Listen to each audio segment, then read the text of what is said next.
We have a phenomenal team in place that's doing a great job of taking care of our customers. When I think about really the challenges that we need to work on the most, it's continue to engage our team. This is a business that has left a lot of team members, through very difficult times, feeling as though the company didn't really care about them, through layoffs, through furloughs, through contracts being torn up. You can erode a lot of trust, and that certainly happened in American. And our challenge is to do everything we can to restore that trust. It's not easy. It takes a lot of time. We are working on it all the time. It's extremely important in today's world that we have team members that know that the company cares about them, gives them the tools they need to do their job, lets them go do it the way they know how to do it, lets them know how important what they do is to the airline, to the world, and so they can go home at the end of the day feeling fulfilled, but for what they did, because they should. So that's our job. We got to work on that. And it's a challenge because because of the history. We've lost some trust. It's one thing to try and build trust. That's always difficult, but to rebuild trust when you've lost it is even more challenging. So we work hard at it, and we'll continue to. We put together two airlines, American and U.S. Airways, that had two different fleets and had two different orders, both of which were going through a modernization effort. We put them together. Unfortunately, they married up pretty well.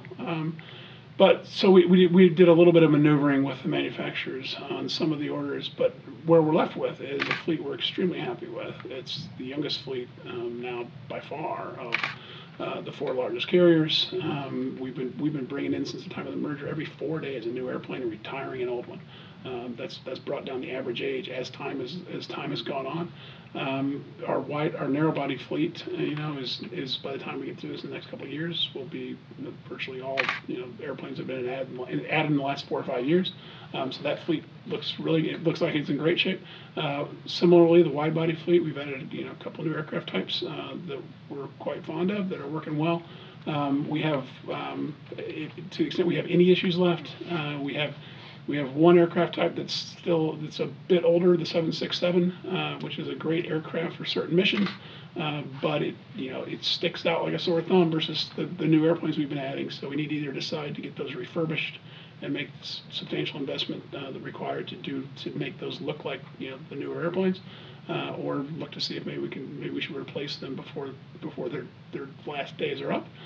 So we'll work through that over the next year or two, and then we still have a 350 order, which U.S. Airways had. American had 787s. 787s showed up first, so we need to make a decision on the 350s with Airbus. So we have a firm commitment, and it's a great airplane. Just a matter of do we need both it and the 787, or can we work with Airbus to figure out something that makes sense? Given the existing fleet, we haven't come to that conclusion yet. We don't need to. The airplanes are still a few years out. But that's where we are. We're really happy with the fleet. We've a modern fleet, can fly all the missions we need, and just have a couple smaller decisions to make still.